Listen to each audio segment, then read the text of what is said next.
Hello friends, I am Sonu warm welcome to our channel Deep tech academy. Deep tech academy के इस technical world में हम पढ़ रहे हैं इंजीनियरिंग बायोलॉजी, और इंजीनियरिंग बायोलॉजी के हमने 2 मॉड्यूल अभी तक समाप्त कर दिया है। तो फ्रेंड्स, आज हम शुरू करने वाले हैं इंजीनियरिंग बायोलॉजी का 3rd मॉड्यूल, जो कि है जेनेटिक्स। इस चैप्टर को बहुत ही गौर से पढ़िएगा और वीडियोस को लाइक करिएगा, चैनल को सब्सक्राइब करिएगा। डेली एक एक वीडियोस आ रहे हैं। आपके एग्जाम तक हमने टारगेट रखा है कि लगभग आपका बायो का कोर्स कंप्लीट करा दे। तो फ्रेंड्स, आपसे रिक्वेस्ट है, आप वीडियो को अपने फ्रेंड्स के बीच भी शेयर करें ताकि वो भी अच्छे मार्क्स ला सके। टेलीग्राम चैनल से आप पीडीएफ डाउनलोड कर लिया कीजिए और किसी ना किसी सोर्स से आप पीडीएफ अपने तक ले लीजिए। अगर आप मॉड्यूल 3 के पहले के लेक्चर्स को नहीं देखे हैं तो उसे भी देखें, क्योंकि बहुत ही आसान शब्दों में मैंने मॉड्यूल 1 और 2 को एलिबोरेट किया है। अब हम आज शुरू करने वाले हैं मॉड्यूल 3। मॉड्यूल 3 शुरू करने के पहले आपसे मैं आप लोगों का हालचाल पूछना चाहता हूं। तो कैसे हैं आप लोग? तो अभी तो मुझे जहां तक उम्मीद है कि अभी बहुत ही टेंशन का माहौल चल रहा होगा आपके बीच, क्योंकि आपका एग्जाम सर पे है। तो फिकर नॉट, मैं हूं ना। तो आइए शुरू करते हैं जेनेटिक्स को। जेनेटिक्स क्या है, सबसे पहले हम उसे देखते हैं। तो genetic is a branch of biology. ये किस चीज का ब्रांच है? बायोलॉजी। अब हम बायोलॉजी पढ़ रहे हैं तो ये ब्रांच बायोलॉजी का ही होगा। Concerned with the study of genes and genetic variation. हम इसमें क्या पढ़ते हैं? जीन और जेनेटिक वेरिएशन के बारे में पढ़ते हैं। जेनेटिक्स में क्या पढ़ते हैं? जीन और जेनेटिक वेरिएशन के बारे में पढ़ते हैं। And it is a branch of biology. और क्या पढ़ते हैं? जीन और जेनेटिक वेरिएशन के बारे में। अब आपको पता ही है, बायोलॉजी या साइंस के किसी भी फील्ड में हर सब्जेक्ट के या ब्रांच के कोई ना कोई फादर होते हैं। तो जाहिर सी बात है, जेनेटिक्स के कोई भी पिता होंगे ही। तो जेनेटिक्स के पिता ग्रेगर जॉन मेंडल या जॉर्ज जॉन मेंडल, कोई लोग इसे जॉर्ज जॉन मेंडल बोलते हैं, कुछ लोग इन्हें ग्रेगर जॉन मेंडल बोलते हैं। तो मेरा तो मन है ग्रेगर जॉन मेंडल बोलने का।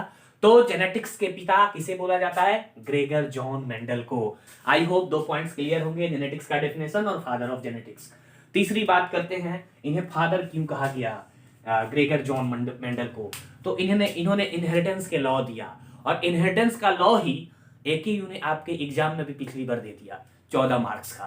तो मेंडल साहब को अच्छे से पढ़िए। अब देखिए, आगे बात करते हैं, इन्होंने क्या किया, इन्होंने जेनेटिक्स में क्या रोल अपना दिया। तो he conducted hybridization experiment on garden pea. इन्होंने हाइब्रिडाइजेशन एक्सपेरिमेंट गार्डन पी पे किया। गार्डन पी का साइंटिफिक नेम पिजम सैटिवम है। Pisum sativum scientific name of pea garden.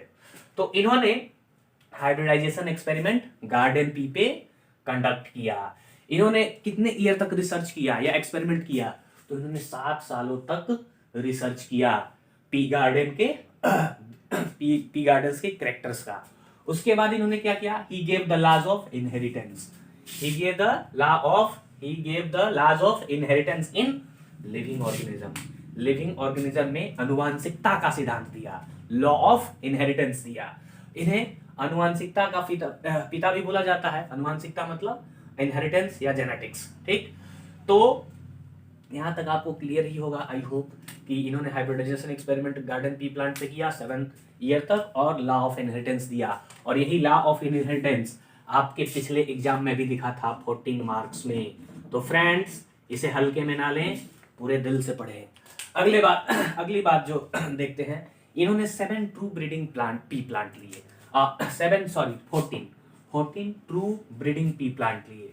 14 P plant लिए। अगर पेयर में बात करें तो 7 पेयर कहा जाएगा। 7 pair of breeding P plant लिए। अब breeding P plant true breeding P plant एक टर्म आता है, ट्रू ब्रीडिंग। तो देखिए, आपको पता ही है कि असेक्सुअल रिप्रोडक्शन और सेक्सुअल रिप्रोडक्शन दो ही ऑर्गेनिज्म में एग्जिस्ट करते हैं। तो सेक्सुअल में तो फिजिकली होता है, लेकिन असेक्सुअल रिप्रोडक्शन जो होता है वो 2 कैटेगरीज में डिवाइडेड है। एक को सेल्फ पोलिनेशन बोलेंगे, दूसरे को क्रॉस पोलिनेशन। तो लगातार सेल्फ पोलिनेशन कराते जाएं, लगातार हम सेल्फ पोलिनेशन अगर लगातार हो रहा है तो समझिए कि उसे हम क्या बोलेंगे? ट्रू ब्रीडिंग बोलेंगे। अगर लगातार सेल्फ पोलिनेशन हो रहा है तो उसे हम ट्रू ब्रीडिंग बोलेंगे। सेल्फ पोलिनेशन आपका असेक्सुअल रिप्रोडक्शन का एक कैटेगरी है। तो आई होप इतना चीज आपको क्लियर होगा। Genetics branch of biology concern with the study of gene and genetic variation. Father Gregor John Mendel, hybridization experiment on garden pea plant for 7 years and gave the law of inheritance and living organism। किस चीज पे इन्होंने किया था? तो 7 pair of true breeding pea plants पे। I hope इतना clear हो, तो मैं इसे इरेज करता हूं।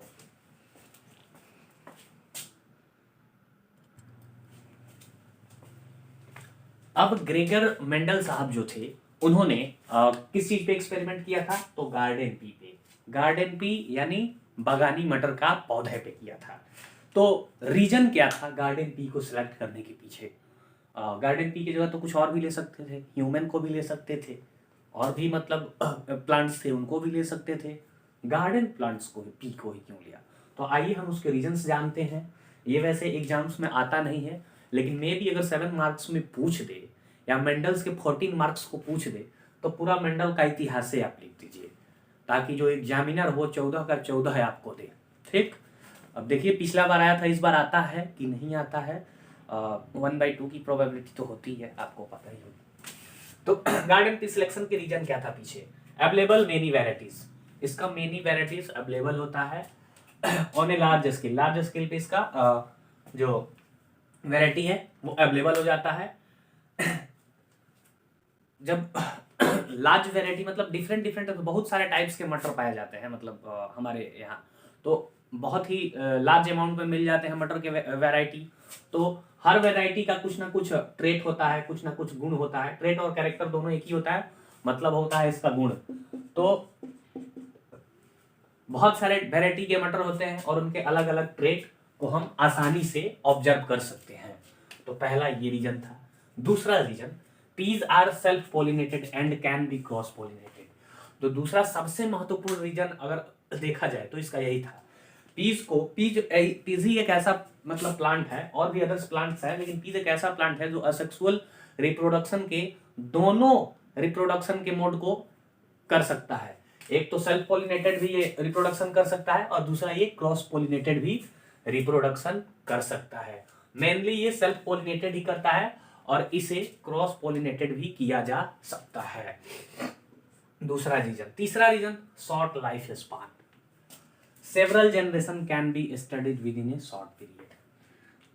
तीसरा जो रीजन है, इसका जो जीवन का अवधि होता है बहुत ही छोटा होता है। अब हम ही लोगों पर रिसर्च किया जाए तो मेंडल रिसर्च करते करते मर जाता है, और उसका रिजल्ट भी नहीं आता। इस पे कितना दिन रिसर्च चला था?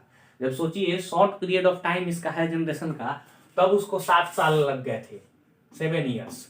अगर वो ह्यूमन पे करता तो कितना साल लग जाता है? मतलब अगर हमारे एक ट्रेट को दूसरे जनरेशन में ऑब्जर्व करने के लिए कम से कम उसको 20 से 25 साल चाहिए, क्योंकि आज ही तो हम बच्चा पैदा नहीं ना कर सकते हैं। शादी होगा, पहले बच्चे हैं, बच्चे से बड़े हुए, फिर शादी हुआ, फिर हमारा कुछ ट्रेट जो है हमारे बच्चे में गया, तो उसको ऑब्जर्व करने के लिए कम से कम 20 साल चाहिए, 25 साल चाहिए। तो इसलिए ह्यूमन को नहीं यूज किया गया। खुद ही सोचिए ना, जब गार्डन पी पे रिसर्च किए तो 7 साल लग गया, हम पे रिसर्च करते तो खुद 2 बार मर जाते। तो आइए आगे देखते हैं इनका क्या है। शॉर्ट लाइफ स्पान है, और इनका बहुत ही जनरेशन का हम आसानी से स्टडी कर सकते हैं। अगला क्या था? Easily be raised, maintain and handle. इसे बहुत ही छोटी जगह में रेज भी किया जा सकता है, मेंटेन भी किया जा सकता है, और देख रेख भी किया जा सकता है। पांचवा बात करते हैं, मेनी वैरायटीज आर अवेलेबल। इसके बहुत सारे वैरायटीज अवेलेबल हैं विद डिस्टिंक्ट कैरेक्टर्स। अलग अलग कैरेक्टर के साथ इनके बहुत सारे वैरायटीज अवेलेबल है। Which plant provides many easily detectable contrasting character. और इसके जो कैरेक्टर्स है बहुत ही आसानी से डिटेक्ट भी हो जाते हैं। अब हम कुछ ऐसा ले लें प्लांट्स जिसका कैरेक्टर आसानी से डिटेक्ट ना हो पाए, तो फिर साथ क्या 70 साल में भी नहीं मेंडल साहब दे पाते ये रिपोर्ट। तो यही 5 रीजन था जिसकी वजह से उन्होंने गार्डन पी को सिलेक्ट किया। पहला क्या था? Available in many varieties on large scale to observe alternate traits and character. दूसरा, peas are self pollinated and can be cross pollinated. चौथा, short life span, so several generation can be studied within a short period. Easily be raised, maintain and handle. Many varieties are available with distinct characteristic which plant provides many easily detectable contrasting characters। तो यही 5 reason थे जिनकी वजह से उन्होंने garden pea को पकड़ा, नहीं तो और भी कुछ पकड़ सकते थे। तो गार्डन पी पे ही उन्होंने रिसर्च किया। तो अब हम शुरू करते हैं मेंडल्स लॉ को। तो इसे इरेज कर लूं।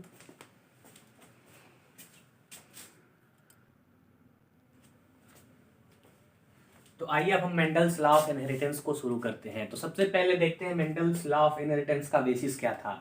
तो ये totally based on monohybrid cross था। मोनोहाइब्रिड क्रॉस जिसमें एक ही कैरेक्टर के बारे में बात किया जाए, जैसे कि एक टॉल है तो टॉल है, एक शॉर्ट है तो शॉर्ट है।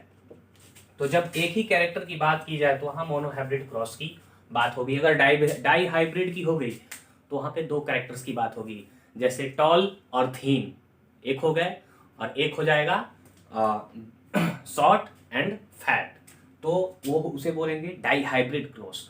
तो मिनी हाइब्रिड मोनोहाइब्रिड क्रॉस में बस हम एक ही कैरेक्टर की बात करते हैं, और ये टोटली बेस्ड ऑन किस पे था, मोनोहाइब्रिड क्रॉस पे। पहले लॉ को लॉ ऑफ डोमिनेंस या प्रिंसिपल ऑफ डोमिनेंस बोलते हैं, जिसे हिंदी में प्रभाविकता का भी सिद्धांत कहा जाता है। तो प्रिंसिपल ऑफ डोमिनेंस को समझते हैं। प्रिंसिपल ऑफ डोमिनेंस का सबसे पहले हम स्टेटमेंट पढ़ते हैं, क्योंकि हमें तो एग्जाम्स में स्टेटमेंट लिखने हैं। तो स्टेटमेंट को सबसे पहले पढ़ते हैं। This law state that's when two alternative forms of a trait. Alternative forms of a trait का मतलब समझ लीजिए कि एक अगर टॉल है तो एक क्या है, शॉर्ट है, एक अगर फैट है तो एक क्या है, थीन है। ठीक, तो हम टू अल्टरनेटिव कैरेक्टर्स की बात करते हैं प्रिंसिपल ऑफ डोमिनेंस में। This law state that's when two alternative form of a traits are present in an organism. अगर टू अल्टरनेटिव ट्रेट किसी ऑर्गेनिज्म में प्रेजेंट है, only one factor express itself, तो उसमें अगले जनरेशन में एक ही फैक्टर को एक्सप्रेस किया जा सकता है, और एक जो क्या होता है वो साइलेंट हो जाता है। साइलेंट यानी वो गॉन हो जाता है, वो मास्क हो जाता है, मतलब वो अगले जनरेशन में नहीं दिखता है। Only one factor express itself in F1 generation and is called dominant. जो F1 जनरेशन में दिखता है बस उसे डोमिनेंट बोलते हैं। while the other that remains masked, जो मास्क्ड हो जाता है F1 जनरेशन में, उसे रिसेसिव बोलेंगे। आप इसे एग्जांपल्स के थ्रू समझिए। देखिए, जो F1 जनरेशन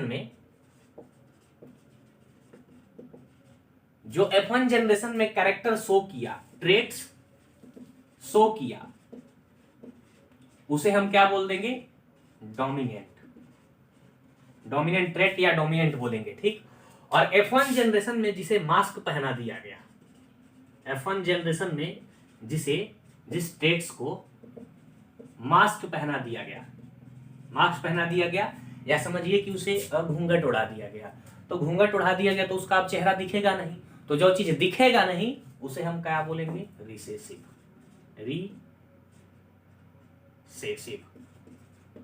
तो ये कहता है F1 जनरेशन में जो ट्रेट्स दिख रहा है उसे डोमिनेंट बोलेंगे, और F1 जनरेशन में जो ट्रेट मास्क हो गया उसे रिसेसिव बोलेंगे। अब देखिए F1 जनरेशन में होता क्या है, तो F1 जनरेशन में आपका सिर्फ एक ही कैरेक्टर दिखता है, ओनली वन कैरेक्टर्स पास्ट इन प्रोगिनी या चाइल्ड लिखते हैं। तो F1 जनरेशन में क्या होगा कि एक ही कैरेक्टर्स पास होगा बच्चों में। अगर दो कैरेक्टर्स की हम बात करते हैं तो दो कैरेक्टर्स में जो डोमिनेंट है वही बच्चों में पास होगा, और जो रिसेसिव है वो तो मास्क हो गया, यानी वो गॉन हो गया। और F2 जनरेशन में क्या होगा, मतलब F1 जनरेशन मतलब पहला, जैसे मान लीजिए मैं हूं, मेरा जो बच्चा हुआ वो F1 जनरेशन की कैटेगरी में आया, अब उसका जो बच्चा हुआ वो F2 जनरेशन की कैटेगरी में आया।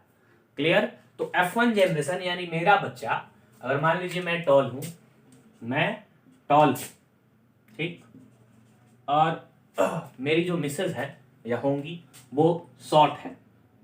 ठीक, तो ड्यूरिंग रिप्रोडक्शन जो गैमेट पास होगा मेरे से और उसका जो गैमेट मिलके जब एग का फॉर्मेशन होगा, फर्टिलाइजेशन होगा, तो वहां पे क्या होगा कि मेरा जाएगा टीटी कैरेक्टर और इसका क्या जाएगा, शॉर्ट टीटी कैरेक्टर। ठीक, अब इन दोनों में से एक एक कैरेक्टर निकलेंगे F1 जनरेशन में और मिलके यहाँ पे टी और टी बनेगा। तो यहाँ पे F1 जनरेशन में क्या हुआ कि जो बच्चे, अगर टॉलनेस डोमिनेंट हो जा रहा है तो जो हम दोनों के बच्चे होंगे वो टॉल होंगे। लेकिन अगर मिसेस का जो शॉर्टनेस वाला ट्रेट्स है अगर वो डोमिनेंट हो जा रहा है तो बच्चे क्या होंगे, छोटे होंगे। तो आई होप ये क्लियर होगा कि F1 जनरेशन में ओनली वन कैरेक्टर पास्ड। अगर टॉल डोमिनेंट हो गया तो टॉल ही पास होगा, अगर शॉर्ट डोमिनेंट हुआ तो शॉर्ट पास होगा। क्लियर। लेकिन F2 जनरेशन में क्या होगा, मतलब ये हमारे चाइल्ड है, अब इनके जो चाइल्ड हुए ये F2 जनरेशन कहलाएंगे। तो F2 जनरेशन में देखा जाए तो F2 जनरेशन में बोथ कैरेक्टर्स पास्ट इन प्रोगिनी या चाइल्ड। तो F2 जनरेशन में क्या होगा कि बोथ कैरेक्टर देखने को मिलेगा, कुछ बच्चे टॉल भी होंगे और कुछ बच्चे शॉर्ट भी होंगे, जिसे हम पनेट स्क्वायर के द्वारा समझते हैं। तो एक सेकेंड हम इसे इरेज कर ले, उसके बाद पनेट स्क्वायर को हम समझते हैं।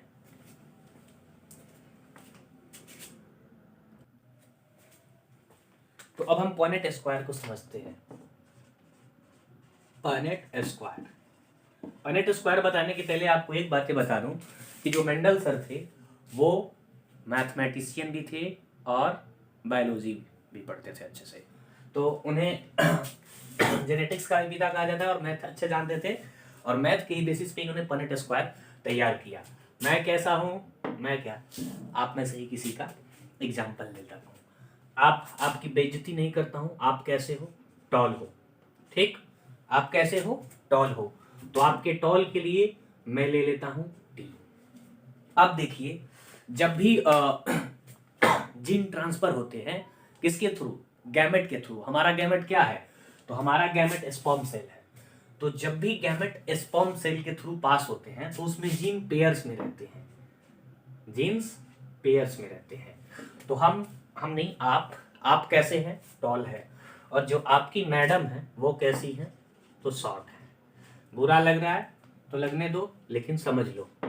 तो जो आपकी मैडम है उनमें उनका भी जो गैमेट फॉर्मेशन होगा रिप्रोडक्शन के टाइम, तो वो भी पेयर में रहेगा। तो हम शॉर्ट के लिए टी का पेयर ले लिए और टॉल आपके लिए टी का ले लिए। अब पनेट स्क्वायर बनाते हैं। तो देखिए, हमारे पास ये टॉल के लिए एक जीन हो गया और ये शॉर्ट का जीन हो गया। दो ऊपर है तो इसके 4 ही बनेंगे। तो आइए, ये दोनों जब क्रॉस हुआ, क्रॉस मतलब सेक्सुअल रिप्रोडक्शन हुआ, तो रिप्रोडक्शन के टाइम में जो हमारा गैमेट है, तो गैमेट से एग फॉर्मेशन हुआ फर्टिलाइजेशन के टाइम। तो मतलब आपका जो है वो आपका ये टी गया, आपका रिप्रोडक्शन के टाइम ये टी और मैडम का एक टी जाके पेयर बनाया, ठीक। फिर ये टी और ये टी पेयर बनाया, फिर ये टी और ये टी पेयर बनाया, फिर ये टी और ये टी पेयर बनाया। तो देखिए, तो ये चारों अगर इसमें दिखा जाए तो चारों सेम ही है। यानी हम ये F1 जनरेशन की बात कर रहे हैं। किस जनरेशन की बात कर रहे हैं, F1 जनरेशन की बात कर रहे हैं।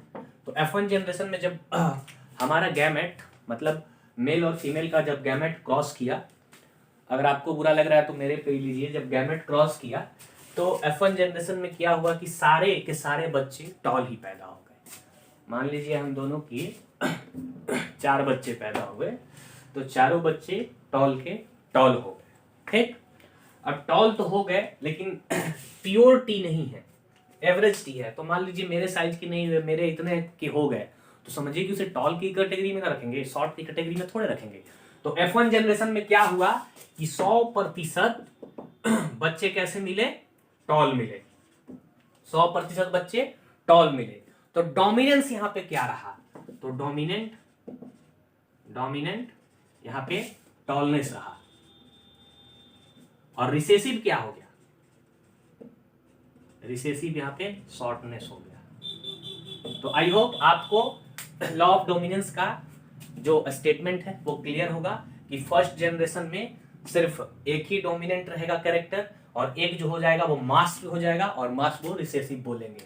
अब आगे बात कर लेते हैं F2 जनरेशन की। तो F2 जनरेशन को भी देख लिया जाए। F2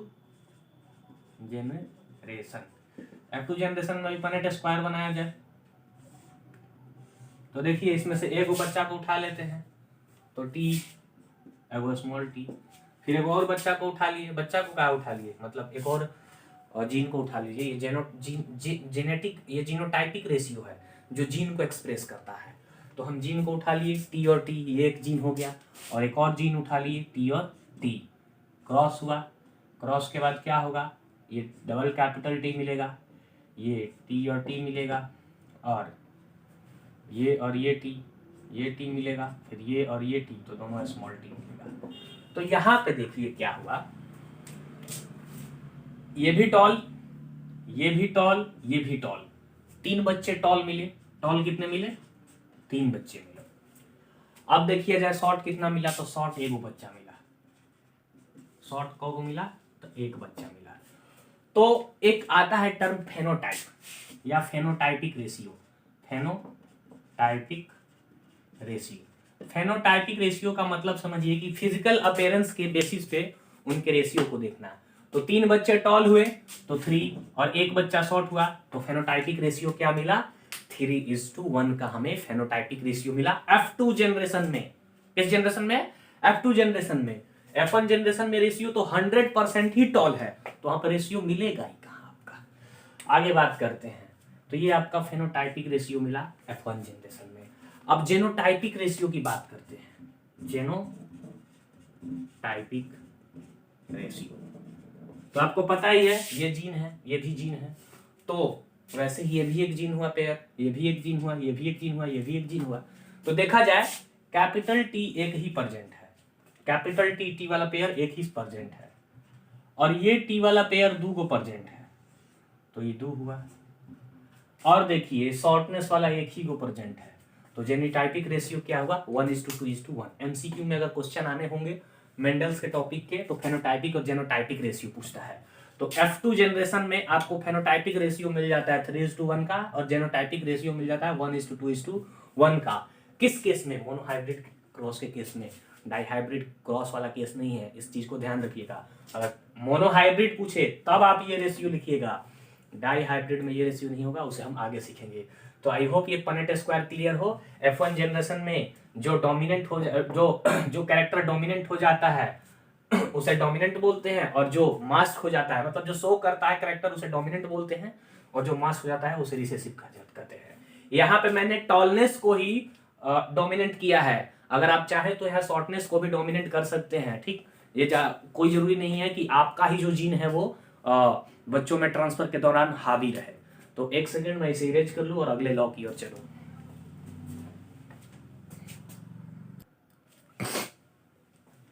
तो आइए अब हम मेंडल्स के सेकंड लॉ को देखते हैं, जिसे law of segregation and first law भी कहा जाता है। पहला लॉ हमने क्या देखा, प्रिंसिपल ऑफ डोमिनेंस। दूसरा क्या है, law of segregation. Law of segregation को क्या बोलते हैं, फर्स्ट लॉ। इतना दिमाग में क्लियर रखिएगा, जब भी एग्जाम्स में लिखिएगा तो लॉ ऑफ सेग्रीगेशन और ब्रैकेट में फर्स्ट लॉ लिख दीजिएगा। आगे बात करते हैं, दिस लॉ स्टेट्स दैट एलिलीज। अब एलिलीज एक नया टर्म आपके सामने आया, एलिलीज। तो कुछ ही देर बाद हम इसके बारे में डीप में पढ़ने वाले हैं, लेकिन बस इतना जान जाइए कि जब भी हम ये लिख रहे थे टी टी और टी टी पेयर लिख रहे थे, तो इसी पेयर को एलिलीज बोलते हैं, और अगर एक को बाहर निकाल लें तो इसे एलिलील बोलेंगे। ठीक, तो अब क्लियर एलिलील किसे बोलते हैं। तो this law states that the alleles do not show any blending and both the character are recovered in F2 generation. ये कहता है लॉ कि जब भी मतलब एलिलीज का फॉर्मेशन होगा तो वो ब्लेंडिंग शो नहीं करेंगे। ब्लेंडिंग मतलब किसी टाइप का मिक्सअप नहीं शो करेंगे, और जो दोनों कैरेक्टर है वो दोनों रिकवर्ड हो जाएंगे F2 जनरेशन में। जैसे कि अभी हमने पनेट स्क्वायर के थ्रू समझा कि F2 जनरेशन में टॉलनेस भी और शॉर्टनेस भी दोनों कैरेक्टर वापस आ गए थे, दोनों कैरेक्टर एक्सप्रेस हो गए थे। तो वही ये भी कहता है लॉ ऑफ सेग्रीगेशन। सेग्रीगेशन का मतलब होता है सेपरेट या पृथकीकरण। ठीक, तो अभी से हम समझते हैं। This law state that alleles do not show any blending. ये लॉ बताता है कि एलिलीज जो है वो किसी टाइप का मिक्सअप नहीं शो करता है, और बोथ कैरेक्टर जो होते हैं वो रिकवर हो जाते हैं F2 जनरेशन में। ठीक, the gamete are pure for a character. जब भी हमारा जो कैरेक्टर है मेरे से मेरे बच्चों में जाए, या मतलब हम दोनों पेरेंट्स से हमारे बच्चों में जाए, तो वो किसके थ्रू जाता है, तो गैमेट्स के थ्रू जाता है। मेरे गैमेट्स और जो मेरे ऑपोजिट होंगी उनके गैमेट्स के थ्रू हमारा गुण बच्चों में जाएगा। तो किसी भी कैरेक्टर के लिए गैमेट्स जिम्मेदार होते हैं। आगे बढ़ते हैं तीसरे पॉइंट की ओर। The parents contain 2 alleles. देखिए मैंने बताया ये टॉल पेरेंट है तो उनमें 2 एलीलीज है, और ये शॉर्ट पेरेंट है तो इनमें 2 एलीलील है। The parents contain 2 alleles during gamete formation. जब ये गैमेट फॉर्मेशन होता है तो पेरेंट्स के 2 एलीलील लिए जाते हैं। जैसे अब मान लीजिए क्रॉस हुआ, तो क्रॉस होने के बाद मेरा टालनेस और मेरे अपोजिट का शॉर्टनेस, तो ये देखिए ये 2 एलीलील हो गए। तो द एलीलीज ऑफ ए पेयर, देखिए सॉरी इसको नहीं है, द पेरेंट्स कंटेन 2 एलीलीज। जो हम पेरेंट्स हुए उन दोनों के 2 एलीलीज है during gamete formation. Gamete formation के टाइम 2 एलीलीज फॉर्म्ड होंगे। The alleles of a pairs segregate from each other such that a gamete receives only one of the 2 alleles। इसे लॉ ऑफ सिग्रीगेशन क्यों बोलते हैं? देखिए मैं toll, madam short, या मैं शॉर्ट मैडम टॉल। तो जब भी क्रॉस होगा या रिप्रोडक्शन होगा या गैमेट का जब फॉर्मेशन होगा, तो गैमेट का फॉर्मेशन क्या होगा कि मेरे में से एक एलीलील जाएगा, मेरे में से एक एलीलील जाएगा और उनका एक एलीलील आएगा। तो देखिए क्या हुआ, इन 2 एलीलील में से एक एलीलील सिग्रीगेट हो गया, मतलब यहां से अलग हो गया, सेपरेट हो गया, और इनके 2 एलीलील में से एक जो था एलीलील वो सेपरेट हो गया। तो वही ये बात कह रहा है, the alleles of a pair segregate from each other. Pair में से एक एलीलील सिग्रीगेट हो जाता है दोनों आदमी में से।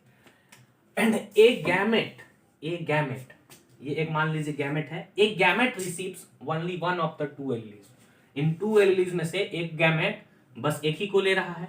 देखिए मेरा एक टी लिया, मैडम का एक छोटा वाला टी लिया, तो ये सिग्रीगेट कर जा रहा है, और गैमेट का जो फॉर्मेशन हो रहा है दोनों पेरेंट्स में से एक एक एलीलील को लिया जा रहा है। जैसे मेरे एक एलीलील को लिया गया और मैडम के एक एलीलील को लिया गया, तो क्या हो रहा है, यहाँ एलीलील का सिग्रीगेशन हो रहा है। एलीलील ओरिजिनल गैमेट से अलग होके एक न्यू गैमेट का फॉर्मेशन कर रहा है। तो आपको क्लियर होगा ये चौथा पॉइंट भी। पहला क्या है, this last do not show any blending. Alleles जो होते हैं किसी टाइप का मिक्सअप शो नहीं करते हैं, और सेकंड जनरेशन में दोनों कैरेक्टर्स आपको देखने को मिलते हैं। गैमेट ही किसी कैरेक्टर के लिए जिम्मेदार होता है। पेरेंट्स के पास जो एलीलील होते हैं उसमें 2 गैमेट फॉर्मेशन के लिए 2 एलीलीज की जरूरत पड़ती है, और the allele of a pair segregate from each other. ये जो अभी पॉइंट मैंने समझाया। एलीलील की डिस्कवरी सबसे पहले किसने की थी? तो ग्रेगर मेंडल सर ने की थी। और एलीलील ये जो सेकंड लॉ है, मतलब फर्स्ट लॉ ऑफ सिग्रीगेशन, ये एलीलील के कंसेप्ट के बारे में बताता है और गैमेट के कंसेप्ट के बारे में बताता है। इसके पहले हमें एलीलील के बारे में नहीं पता था। तो आई होप आपको सेकंड लॉ क्लियर होगा। तो इसे रीच करके आपको थर्ड लॉ के बारे में बताता हूं।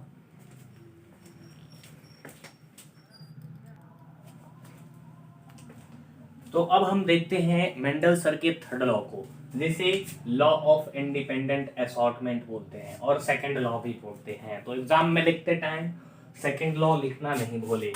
पहला लॉ प्रिंसिपल ऑफ डोमिनेंस, दूसरा लॉ ऑफ सेग्रीगेशन, तीसरा लॉ ऑफ इंडिपेंडेंट असॉर्टमेंट।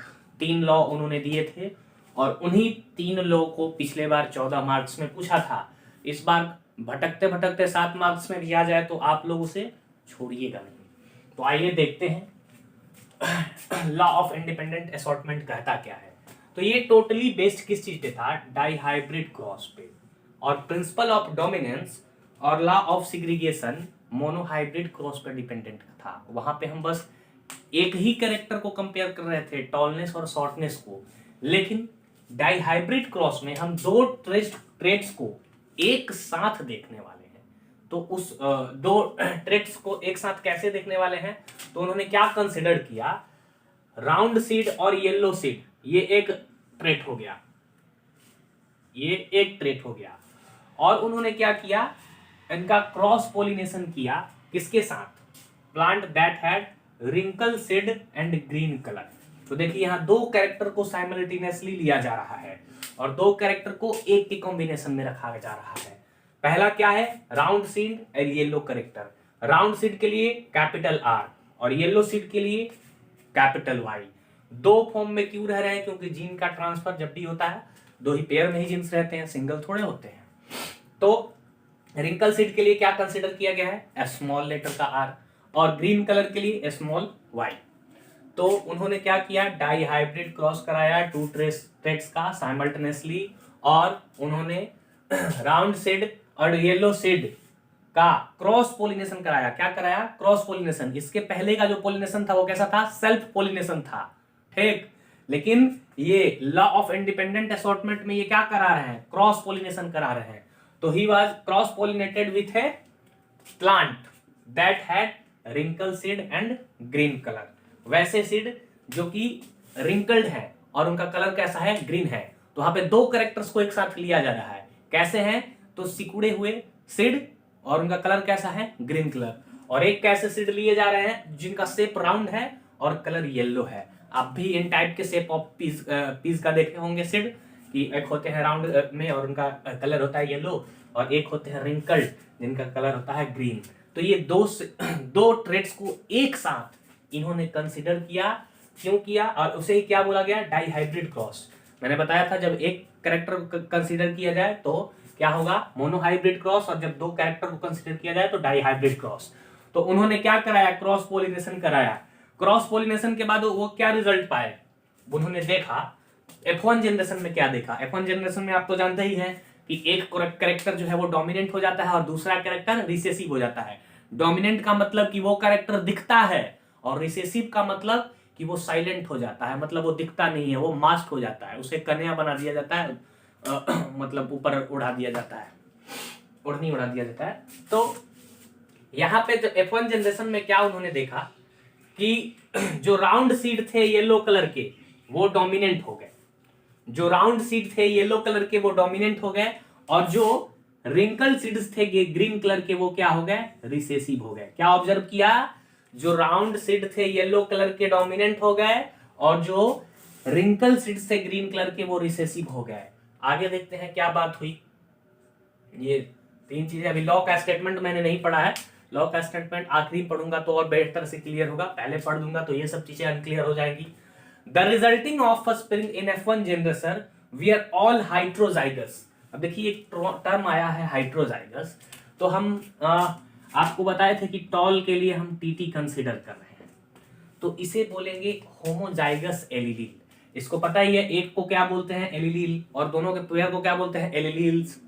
तो एलिलील, ये जो एलिलील हैं जिनमें सेम हो, ये जो ट्रेट है वो सेम हो, पेयर सेम हो, तो उसे होमोजाइगस एलिलील बोलेंगे। और जब ये डिफरेंट हो, जैसे कि क्रॉस F1 जनरेशन में हमने ये देखा था एक चीज, कैपिटल टी और स्मॉल टी, तो जब ये एलील डिफरेंट हो, सेम नहीं हो, जब डिफरेंट हो तो उन्हें हेट्रोजाइगस एलील बोलेंगे। तो अब हेट्रोजाइगस और होमोजाइगस कंसेप्ट क्लियर। तो हेट्रोजाइगस के बारे में देखते हैं। द रिजल्टिंग ऑफ स्प्रिंग, जो बच्चे होंगे F1 जनरेशन में, या जो वो ई का जो हुआ F1 जनरेशन में, तो वो क्या होगा, वो we are all are heterozygous for round seed and yellow colour. क्यों round seed and yellow colour के होंगे, क्योंकि राउंड सीड और येलो कलर क्या है, डोमिनेंट है, और F1 जनरेशन में वही शो करता है जो डोमिनेंट होता है। और मैंने आपको F1 जनरेशन का पनेट स्क्वायर बताया था। पनेट स्क्वायर में देखिए क्या हुआ था, यहाँ टी, यहाँ टी, यहाँ टी, यहाँ टी, यहाँ टी, यहाँ टी, यहाँ टी और यहाँ टी, ये टी, ये टी, ये टी और ये टी। तो आपने यहाँ पे एक चीज देखा, ये जितने मिले थे डिफरेंट एलिलीज का पेयर मिला था, सेम एलिलीज का पेयर नहीं मिला था। तो F1 जनरेशन में क्या मिलता है, जब भी मिलता है तो डिफरेंट एलिलीज का कॉम्बिनेशन या पेयर मिलता है, और डिफरेंट एलिलीज के कॉम्बिनेशन या पेयर को क्या बोलते हैं, हेट्रोजाइगस बोलते हैं। तो जो F1 जनरेशन में बच्चे हुए, उनमें उनका जो मिला एलिलील का पेयर वो हेट्रोजाइगस मिला, और वो कैसा मिला, तो राउंड सीड और येलो सीड के लिए मिला, और उसे इस चीज से इंडिकेट किया गया। देखिए तो ये हेट्रोजाइगस है ना, क्या सारे सेम है, नहीं है, तो नहीं है, तो ये क्या हो गया, हेट्रोजाइगस। तो F1 जनरेशन में जब भी मतलब हमें मिलेगा ऑफ स्प्रिंग, उसका जो क्या बोलते हैं एलील का पेयर होगा वो हेट्रोजाइगस होगा। वो इससे हमें पता चलता है लॉ ऑफ इंडिपेंडेंट असॉर्टमेंट से। थर्ड देखने से पहले, या थर्ड हम देख ही लेते हैं। पहले इन्होंने क्या कराया था, क्रॉस पोलिनेटेड कराया था। इस बात को ध्यान में रखना, पहले उन्होंने क्या कराया, इन दोनों प्लांट का क्रॉस पॉलिनेशन कराया, देन मेंडल क्या किए कि F1 जनरेशन के लिए क्रॉस पॉलिनेटेड कराया। क्रॉस पॉलिनेटेड किसके लिए? F1 जनरेशन के लिए। और F2 जनरेशन के कैरेक्टर और ट्रेट्स को ऑब्जर्व करने के लिए उन्होंने क्या कराया कि सेल्फ पॉलिनेट करा दिया। इन प्लांट्स को सेल्फ पॉलिनेटेड करा दिया, और सेल्फ पॉलिनेशन कराने के बाद उन्होंने पनेट स्क्वायर के थ्रू क्या ऑब्जर्व किया? एक फेनोटाइपिक रेशियो देखा 9:3:3:1 का। जो ट्रेट का फेनोटाइपिक फिजिकल अपीयरेंस वाला रेशियो मिला वो 9:3:3:1 मिला। और हमें यही लॉ ऑफ सेग्रीगेशन में देखे थे, या पहला जो पनेट स्क्वायर मैंने बताया था, तो वहां पे आपको F2 जनरेशन में F2 जनरेशन में आपको क्या मिला था? रेशियो, फेनोटाइपिक रेशियो, तो आपको 3:1 मिला था। और जीनोटाइपिक रेशियो क्या मिला था? तो 1:2:1 मिला था। तो देखिए, जब भी बात करता है उसका क्या बोलते हैं, लॉ ऑफ आपको सेग्रीगेशन पूछ दे, तो उसका F2 जनरेशन का फेनोटाइपिक रेशियो पूछेगा तो 3:1 होगा, और उसका फेनोटाइपिक रेशियो नहीं पूछता है। उसका जब भी पूछता है तो जीनोटाइपिक रेशियो पूछता है एमसीक्यू में। तो जीनोटाइपिक रेशियो याद रखिए F2 जनरेशन का उसका, तो 1:2:1 होगा। और डाइहाइब्रिड क्रॉस के लिए अगर पूछ दे, या लॉ ऑफ इंडिपेंडेंट असॉर्टमेंट में पूछ ले कि फेनोटाइपिक रेशियो क्या मिलता है F2 जनरेशन में, तो 9:3:3:1। यहाँ पे जीनोटाइपिक रेशियो नहीं पूछता है। जब भी पूछेगा इसमें क्या पूछेगा? Phenotypic ratio. और इसका क्या पूछता है? Genotypic ratio. तो आई होप इतने पॉइंट्स आपको क्लियर होंगे। अब हम स्टेटमेंट पे आते हैं। लॉ ऑफ इंडिपेंडेंट असॉर्टमेंट का स्टेटमेंट क्या कहता है? अब बहुत लोग सोच रहे होंगे कि सर पूरा राम कहानी सुना दिए और आखिरी में बता रहे हैं कि राम जी कौन है।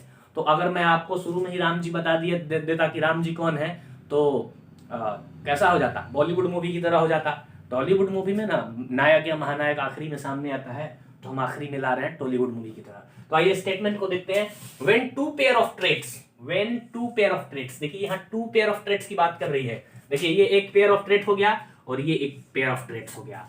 तो when two pair of traits are combined in a hybrid, जब वो हाइब्रिड में कंबाइंड होते हैं, हमारे बच्चे में कंबाइंड होते हैं, combined in a hybrid, segregation of one pair, जो एक पेयर का सिग्रीगेशन होता है, एक पेयर जब उसमें से हट जाता है तो वो इंडिपेंडेंट होता है। वन पेयर ऑफ ट्रेट्स का जब सिग्रीगेशन होता है तो इंडिपेंडेंट होता है अदर पेयर ऑफ ट्रेट्स से एट द गैमेट फॉर्मेशन। फिर से एक बार समझिए, when two pair of traits, जब दो पेयर ऑफ ट्रेट्स कंबाइंड करें, ठीक, किसी हाइब्रिड में, तो एक पेयर का जो ट्रेट्स होता है वो तो सिग्रीगेट होता ही होता है। आपको पता ही है कि एक जो पेयर होगा वो सिग्रीगेट हो जाएगा। तो जो सिग्रीगेट होगा पेयर वो इंडिपेंडेंट होता है अदर पेयर से।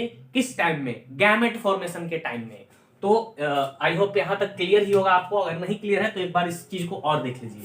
जैसे मैंने टॉल के लिए ये कंसीडर किया था और शॉर्ट के लिए ये कंसीडर किया था, तो यहां से एक पेयर सिग्रीगेट किया टी और यहां से एक सिग्रीगेट किया स्मॉल टी। तो देखिए जो यहाँ सिग्रीगेशन हो रहा है वो अदर से इंडिपेंडेंट है। डिपेंडेंट कहाँ है कि नहीं हम तुमको जाने ही नहीं देंगे, हा? ये बोलेगा कि नहीं हम तुमको जाने ही नहीं देंगे, इधर ये बोलेगी कि नहीं तुम आइबे करो। ऐसा होता ही नहीं है। तो क्या होता है? ये इंडिपेंडेंट होते हैं। इसका मन नहीं है कि नहीं जाएंगे तो मत जाओ, ये चल जाएगा, ठीक। तो वही कह रहा है कि टू पेयर ऑफ ट्रेट को जब हम कंबाइन करते हैं हाइब्रिड में, तो एक पेयर ऑफ ट्रेट क्या करता है, जो दूसरे में पास होता है वो इंडिपेंडेंट होता है दूसरे ट्रेट के। तो आई होप मेंडल्स के तीनों लॉ आपको क्लियर होंगे। तो मैं इसे इरेज करके आपको एलिलील्स का कंसेप्ट बताता हूं। एक सेकेंड।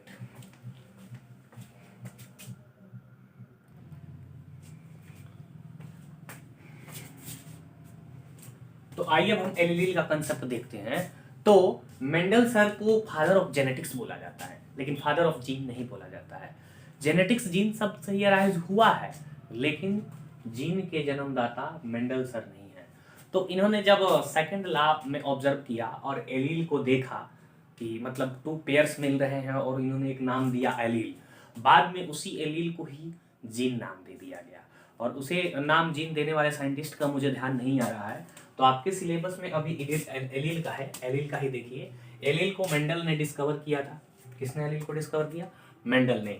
लॉ ऑफ जो सिग्रीगेशन है, लॉ ऑफ सिग्रीगेशन के टाइम में इन्होंने एलील का मतलब एलील का खोज किया। आइए देखते हैं एलील क्या होता है। तो allele is an alternative form of gene. देखिए जीन का एक अल्टरनेटिव फॉर्म है एलील, मतलब जब जीन नहीं था तो उसे क्या बोला जाता था, अलील बोला जाता है, लेकिन अब अलील की जगह उसे जीन ही बोला जाता है।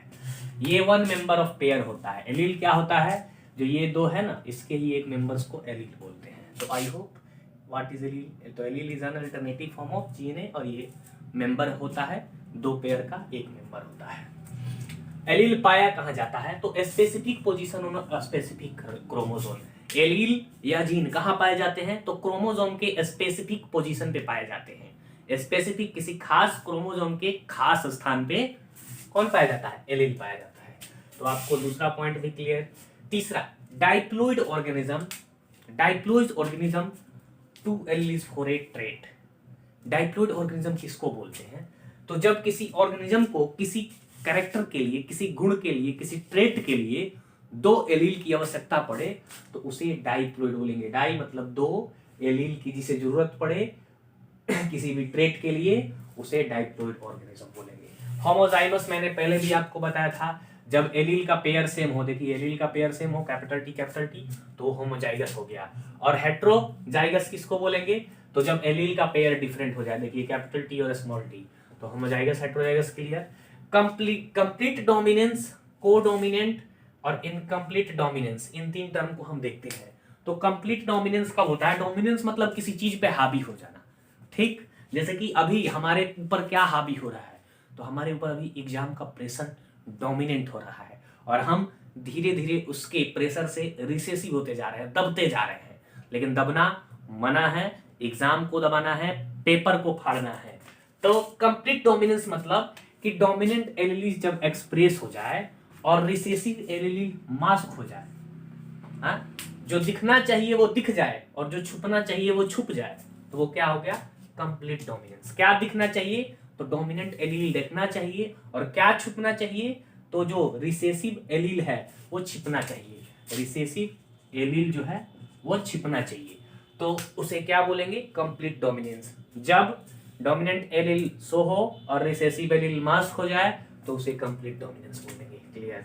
कोडोमिनेंट किसे बोलेंगे, इन हेट्रोजाइगस रिलेशनशिप। ये देखिए ये एक हेट्रोजाइगस रिलेशनशिप हो गया, और एक और मैंने दिखाया था आपको, R R Y Y, round seed in yellow colour set. तो ये जो आपने चीज देखा था, तो ये क्या है, हेट्रोजाइगस रिलेशनशिप। ये भी क्या है, हेट्रोजाइगस रिलेशनशिप। तो देखिए जब भी क्रॉस किए तो दोनों एलील एक्सप्रेस हो गया। यहां पे भी देखिए दोनों चारों एलील जो है, चारों एलील एक्सप्रेस हो गया। तो वही यहां कह रहा है कि इन heterozygous relationship neither allele is dominant. कोई भी एलील तो डोमिनेंट नहीं है, लेकिन बोथ आर एक्सप्रेस। देखिए इसमें कोई डोमिनेंट किसी एक को नहीं कहा जा सकता है कि ये डोमिनेंट है वो डोमिनेंट है। जब दोनों एलील एक्सप्रेस हो जाए और कोई डोमिनेंट ना रहे तो वो क्या हो जाएगा, कोडोमिनेंट। इसका एग्जांपल क्या है, तो ह्यूमन में जो एबी ब्लड टाइप ग्रुप होता है वो कोडोमिनेंट का एग्जांपल है। कंप्लीट डोमिनेंस का एग्जांपल क्या है, तो कंप्लीट डोमिनेंस का आपने F1 जनरेशन में देखा था, वो कंप्लीट डोमिनेंस का एग्जांपल है। इनकम्प्लीट डोमिनेंस क्या होगा, तो when one allele is not completely dominant over the other. देखिए डोमिनेंट में क्या होता था कि एलील डोमिनेंट हो जाता था दूसरे एलील पे, ठीक। जैसे अभी हम पे डोमिनेंट एग्जाम हो रहा है, हम एक एलील है, एग्जाम एक एलील है, तो एग्जाम एलील हम पे डोमिनेंट हो जा रहा है, और due to perpendicular pressure on this we are study now. तो इनकम्प्लीट डोमिनेंस में क्या होता है कि कोई भी एलील कंप्लीटली डोमिनेंस नहीं होता है। जब कोई भी एलील कंप्लीटली डोमिनेंस ना हो तो उसे हम इनकम्प्लीट डोमिनेंस बोलेंगे, और कंप्लीटली डोमिनेंट हो जाए तो कंप्लीट डोमिनेंस। कंप्लीटली डोमिनेंट में क्या होता है कि एक डोमिनेंट हो जाता है और एक रिसेसिव हो जाता है। इनकम्प्लीट डोमिनेंस में नॉट कंप्लीटली डोमिनेंट, और जब नॉट कंप्लीटली डोमिनेंट होगा ओवर द अदर तो उसका एग्जांपल क्या होगा, पिंक फ्लावर जो ट्यूलिप का होता है, पिंक कलर का फ्लावर, वो किसका एग्जांपल है, इनकम्प्लीट डोमिनेंस का। तो आई होप आपको एलील्स का कंसेप्ट क्लियर हो। अब इसे इरेज करके मैं मल्टीपल एलील्स का कंसेप्ट आपके सामने लेके आता हूं।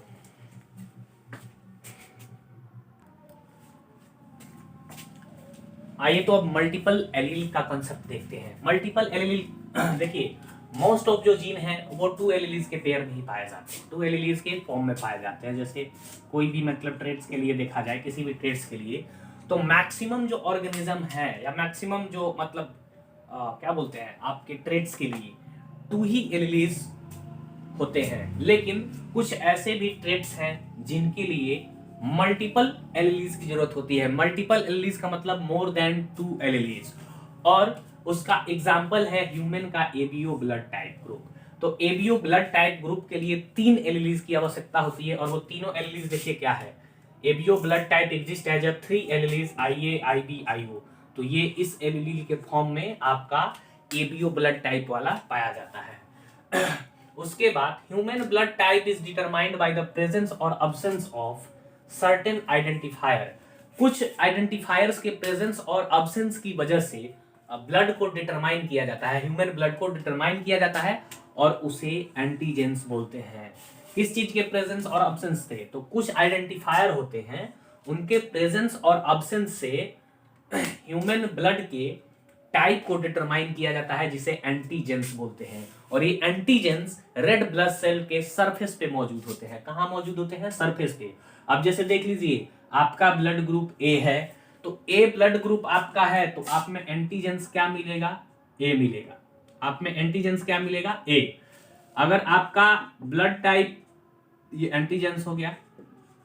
अगर आपका ब्लड टाइप बी है तो आप में बी एंटीजेंस मिलेगा। और यदि आपका ब्लड टाइप आई है तो एमसीक्यू आई से आएगा तो आएगा, नहीं तो नहीं आएगा। अगर आई का एंटीजेंस पूछ दे तो आई का नो एंटीजेंस, नो एंटीजेंस।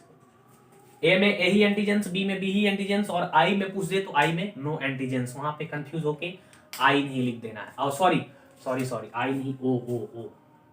अगर ब्लड ग्रुप ओ में पूछ दे कौन सा एंटीजेंस पाया जाता है, तो ब्लड ग्रुप ओ में कोई भी एंटीजेंस नहीं पाया जाता है।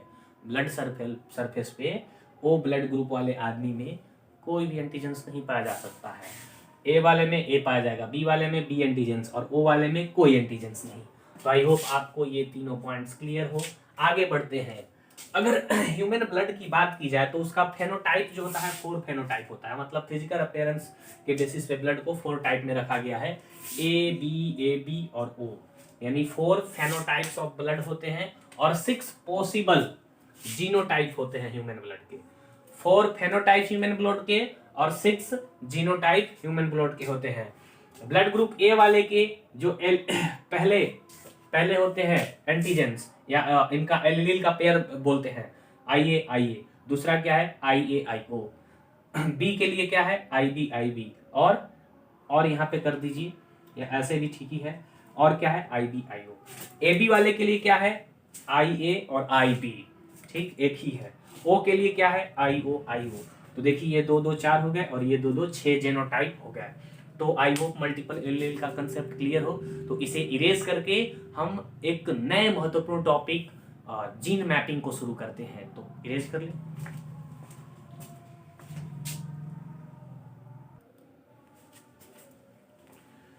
तो अब हम नए टॉपिक जीन मैपिंग की शुरुआत करते हैं। जीन मैपिंग, यहाँ पे एक शब्द देखिए मैपिंग है। मैपिंग का मतलब क्या होता है? लोकेट है। जैसे मैं आपको बोल दूं कि बिहार में मेरे डिस्ट्रिक्ट आरा को आप लोकेट करिए, तो लोकेट करिएगा। कैसे लोकेट करिएगा? तो मान लीजिए ये आरा हुआ, तो इसको ऐसे लोकेट कीजिएगा। अब आरा में क्या क्या खोजिएगा कि मेरे ब्लॉक को खोजिएगा, तो ब्लॉक को ऐसे ऐसे लोकेट कर दीजिएगा। ब्लॉक को खोजने के बाद अब खोजिएगा कि मेरा जो पोस्ट ऑफिस है वो कहाँ है, तो उसको ऐसे देखिएगा, ऐसे मार्क कर दीजिएगा। ठीक, तो ये क्या कर रहे हैं आप? एक मैप में हमारे लोकेशन को बता रहे हैं। किस चीज को बता रहे हैं? लोकेशन को। तो पंचायत तक पहुंचे हैं, अब पंचायत के बाद पहुंचे हैं तो घर तक भी पहुंचिए जाए, तो बोल दूं कि गांव को मेरे लोकेट कर दीजिए, तो इसे आप गांव को लोकेट कर दीजिए। मतलब बिहार का मैप आपको खोल के दिए, बोले कि पहले मेरे होम डिस्ट्रिक्ट आरा को लोकेट कीजिए, आपने अंडरलाइन कर दिया। उसके बाद बोला कि मेरे ब्लॉक को करिए, तो उसको भी अंडरलाइन आपने कर दिया मैप में। उसके बाद मैंने बोला मेरे पंचायत को कीजिए, उसको भी कर दीजिए, आपने कर दिया आपने। अब उसके बाद मैंने बोला मेरे गांव पे भी पहुंच जाइए, तो पहुंच गए आप लोग। तो देखिए इसमें हो क्या रहा है, आप मेरे पोजीशन को लोकेट कर रहे हैं। क्या कर रहे हैं मैपिंग में?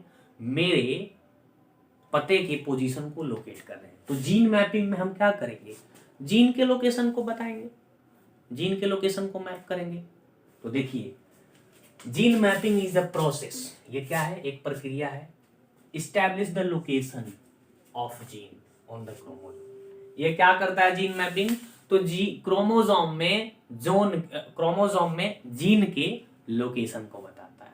जैसे कि आपने बिहार में मैंने लोकेशन को खोजा, तो वैसे ही क्या किया, जीन मैपिंग क्रोमोसोम में जीन के लोकेशन को बताया। अब हम क्यों जीन के लोकेशन को देखते हैं या क्यों जीन मैपिंग हम करते हैं, तो जीन मैपिंग हम जेनेटिक डिजीजेस के इंफॉर्मेशन को देखने के लिए जीन मैपिंग करते हैं। जीन मैपिंग से हमें जेनेटिक्स डिजीजेस का पता चलता है। जैसे कि मुझे खांसी है तो मेरे घर में भी किसी को खांसी होगी, मेरे बच्चे को खांसी है यानी मेरे में भी खांसी है, तो ये क्या हुआ, एक जेनेटिक डिजीज हुआ। तो उसको हम कैसे पकड़ेंगे, तो जीन मैपिंग के थ्रू पकड़ेंगे। 2 पॉइंट्स आपको clear, gene mapping location of gene बताता है क्रोमोसोम में, जेनेटिक डिजीज के बारे में इससे पता चलता है। अगला क्या है, such map indicate the position of gene in genome. ये मैप क्या करते हैं, जीनोम में जीन का पोजीशन बताते हैं। also डिस्टेंस बिटवीन देम, उसमें उसका डिस्टेंस भी बताते हैं। देखिए क्या बताते हैं, जीन का जीनोम में पोजीशन बताते हैं, जीन का जीनोम में डिस्टेंस बताते हैं, शेप भी बताते हैं, साइज भी बताते हैं, लेकिन मैंने उसको लिखा नहीं है, ठीक। तो ये चीज भी आपको आई होप क्लियर। अगला देखते हैं, gene that are on the same chromosome are said to be linked. मतलब देखिए ये आपका क्रोमोसोम हो गया, क्रोमोसोम ये आपका हो गया। तो जब ये यहाँ पे मान लीजिए जीन है कि यहाँ पे जीन है, तो जब सेम क्रोमोसोम पे किसी जीन को लोकेट करें, जब हम सेम क्रोमोसोम पे किसी जीन को लोकेट करें तो उसे हम लिंक्ड बोलेंगे। क्या बोलेंगे, लिंक्ड बोलेंगे। जब सेम जीन पे एक क्रोमोसोम पे सेम क्रोमोसोम पे जब जीन्स को लोकेट करेंगे तो उसे लिंक्ड बोलेंगे। और दो जीन के एक ही क्रोमोसोम पे दो जीन के बीच का डिस्टेंस लिंकेज डिस्टेंस कहलाएगा। जैसे ये डिस्टेंस है तो ये डिस्टेंस क्या कहलाएगा, लिंकेज डिस्टेंस कहलाएगा। आई होप ये भी क्लियर। आगे आते हैं, genes can be identified by genetic marker. देखिए मैंने अपना एड्रेस पूछा आपसे, आपने क्या किया, मैप खोला, मैप में मार्क करते गए, मार्क करते करते मेरे गांव पे पहुंच गए, ठीक किए।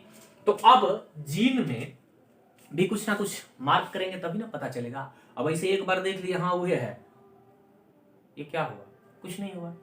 तो हम क्या करेंगे, जेनेटिक्स मार्कर का यूज करेंगे जीन्स को आइडेंटिफाई करने के लिए, ठीक। जैसे अभी देखिए इसमें मैंने मार्क किया अपने लोकेशन को बताने के लिए, उसी टाइप से जीन मैपिंग में जेनेटिक्स मार्कर्स या इसे डीएनए मार्कर भी बोलते हैं, डीएनए मार्कर का हम इस्तेमाल करेंगे जीन को मार्क करने के लिए या आइडेंटिफाई करने के लिए। अब जीन मार्कर या डीएनए मार्कर का कुछ एग्जांपल्स आप देख लीजिए। तो एक हुआ आरएफएलपी, एक हुआ एसएसएलपी, एक हुआ एसएनपी। ये आपके ना ही सिलेबस में पढ़ना है ये एग्जांपल्स, ना ही देखना है, लेकिन अब ये केयू है, उसका क्या लिमिटेशन, सिलेबस कुछ और दे दे कुछ और। अब ये जो अब टॉपिक जीन मैपिंग है और उसमें जेनेटिक मार्कर है, तो आप उसका एग्जांपल भी देख लीजिए।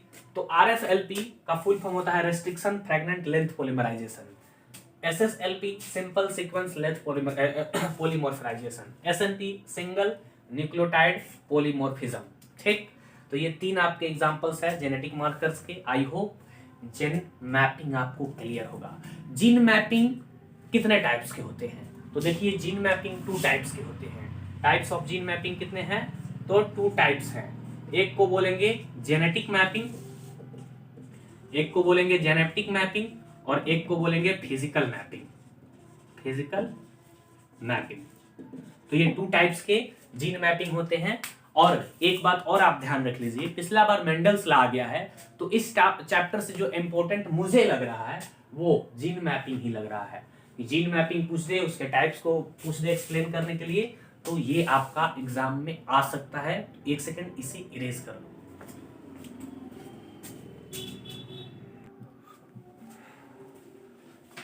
Now we are discuss about type of gene mapping, which are genetic mapping and physical mapping. तो सबसे पहले हम जेनेटिक मैपिंग को देखते हैं। Genetic mapping is based on genetic technique. ये जेनेटिक टेक्निक का इस्तेमाल करके मैपिंग का कंस्ट्रक्शन करता है for DNA analysis and gene analysis. पहला पॉइंट ये रहा आपका। दूसरा, gene map shows the position of gene and the sequence feature of A genome. Genetic map करता क्या है, तो जीन का पोजीशन बताता है और उसका सीक्वेंस क्या है ये बताता है। दूसरी बात क्लियर। तीसरी बात, also helps to determine the relative position between two genes। ये मैंने पहले ही आपको बताया था कि दो जीन्स के डिस्टेंस के बीच में रिलेशनशिप कौन बताता है, तो जेनेटिक मैपिंग बताता है। किस चीज में बताता है, तो क्रोमोसोम में बताता है। चौथी बात, genetic maps are guiding scientist to mapping many genetic related gene related diseases, that is asthma, heart diseases, diabetes, cancer, psychiatric condition etc। तो जो हमें जीन से रिलेटेड डिजीजेज होती हैं तो उसे स्टडी करने के लिए जेनेटिक मैपिंग साइंटिस्ट को हेल्प करता है। और उस टाइप के कैटेगरी के डिजीज में क्या क्या आता है, तो डायबिटीज आता है, अस्थमा आता है, हार्ट से रिलेटेड डिजीजेज है, कैंसर है, साइकार्टिक कंडीशन है एक्सेट्रा। और आखिरी जो क्लासिफिकेशन है या इसका या दूसरा क्लासिफिकेशन जो है फिजिकल मैपिंग। तो फिजिकल मैपिंग किस चीज़ पे बेस्ड होता है, तो ये मोलिक्यूलर बायोलॉजी के कंसेप्ट पे बेस्ड होता है और इसमें डीएनए को डायरेक्टली एग्जामिन किया जाता है। डीएनए के मॉलिक्यूल्स को डायरेक्टली एग्जामिन किया जाता है। ये जो आपका जेनेटिक मैपिंग क्या था, तो जेनेटिक टेक्निक पे बेस्ड था। और फिजिकल मैपिंग किस चीज़ पे बेस्ड है, तो मोलिक्यूलर बायोलॉजी पे और डीएनए के मॉलिक्यूल्स के कंस्ट्रक्शन को हम एनालिसिस करते हैं इसमें। दूसरी बात, based on this techniques map construction is done. ये जो फिजिकल मैपिंग है इससे बहुत ही आसानी से हम लोग मैप का कंस्ट्रक्शन कर लेते हैं। तीसरी बात, this map shows the position of sequence feature including genes. ये मैप भी क्या करता है कि पोजीशन और सीक्वेंस फीचर्स बताता है जीन्स का। और आखिरी बात जो हर मैप में कॉमन होता है, जितने भी मैप्स हैं वो क्या बताते हैं, फेनोटाइपिक्स कंडीशन पे रिसर्च उनका होता है। जैसे कोई भी कैरेक्टर्स मेरे अंदर आया और उसके कैरेक्टर का जो फिजिकल अपीयरेंस दिखता है उसको एनालिसिस करने के लिए हम जेनेटाइपिक डेटा को एनालाइज करते हैं, क्योंकि जीन से ही रिलेटेड हमारा फिजिकल अपीयरेंस होता है। तो ये रहा आपका फिजिकल मैपिंग। आई होप आपका आज का Mendel's law of inheritance and gene mapping alleles and multiple alleles का कंसेप्ट क्लियर होगा। तो अगर आपको ये वीडियो पसंद आया तो लाइक करें और चैनल को सब्सक्राइब करें। Thanks for watching.